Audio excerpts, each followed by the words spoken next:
Gather round, darlings.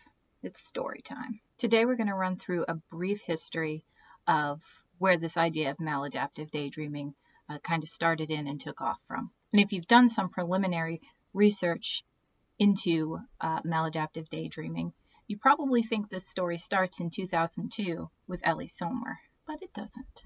Our story begins way back in the 1970s with little baby Jayne. I can see some of you know where this is going, but there's a few of you out there thinking, Jayne who? Never heard of her.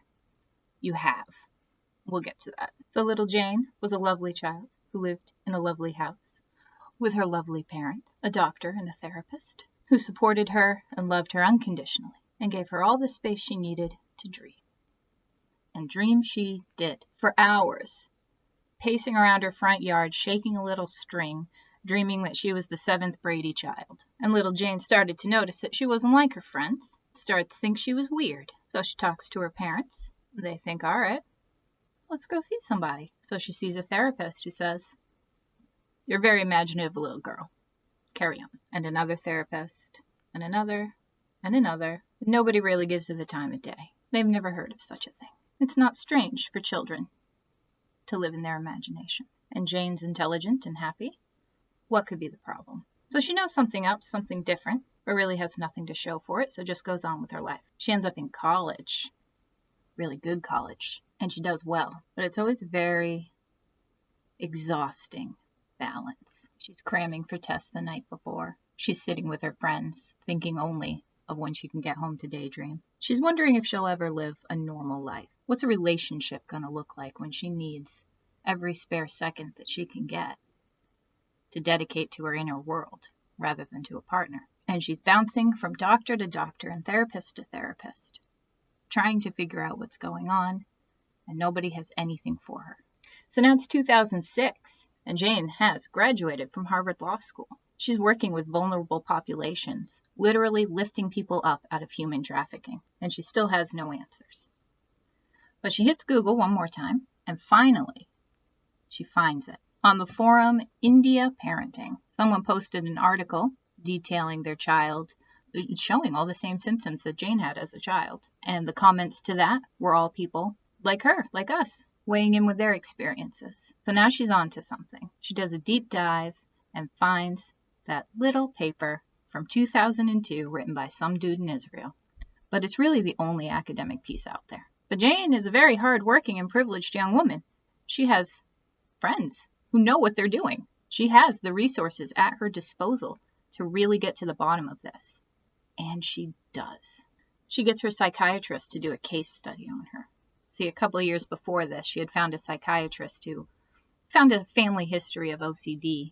And even though she didn't really have OCD, they tried out some medication for that, and it helped her. So her psychiatrist agrees, and in 2008, the first case study of maladaptive daydreaming is published. So when you're in the community and you see somebody asking, are there any medications that help with this? There will be a reply that says something like, fluvoxamine has been shown to help maladaptive daydreamers. Or some research showed SSRIs have been helpful. They're talking about Jayne. That comes from this case study. And with that in hand, she hooks up with another researcher, Cynthia Shupak, and they hit the internet recruiting people to take part in the first study of maladaptive daydreaming. Ellie Somer's was, breakthrough for us, but it was qualitative. It didn't have, the hard numbers or the big sample. It was just sort of a little theory he had at the time. Speaking of Ellie, meanwhile in Israel, nothing's really happening. He published his paper. It didn't get much attention. From time to time, he gets a few emails from somebody who has come across it and has questions. He doesn't really have much else to point them to, but he's a nice guy. He does his best. After that study is published, though, Ellie and Jayne start to collaborate, and that trickle of emails turns into a deluge. Awareness has suddenly exploded. We are all over the internet. This was the birth of our communities, of Reddit and Facebook, and where Wild Minds really took off.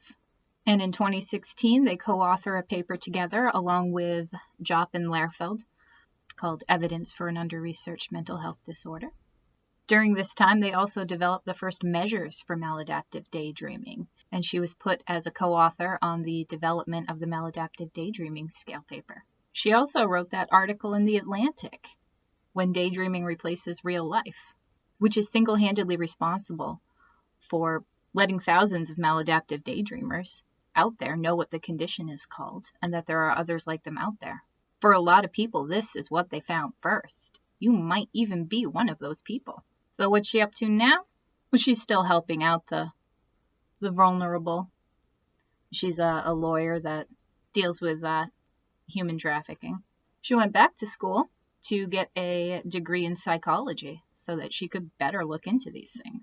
She started a website called Undiagnosed, where she's trying to give people who have difficult to diagnose disorders the tools to advocate for themselves. I'll put a link to that down below. Yes, maladaptive daydreaming is on there. And although she hasn't really had her fingers in any of the big scientific studies of late, she's still an active part of pushing awareness and research forward. Ellie Sommer is really a juggernaut in our community. He's done so much research. He has helped so many people. He deserves every bit of respect and praise that he gets, in my opinion. But people forget about Jayne.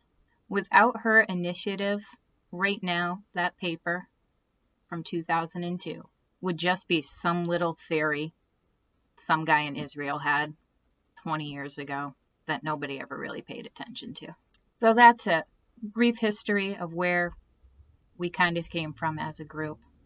Jayne, the unacknowledged catalyst. You can check out her site if it sounds interesting. A few months ago, she did an AMA on Reddit. You can read through that, read her experience.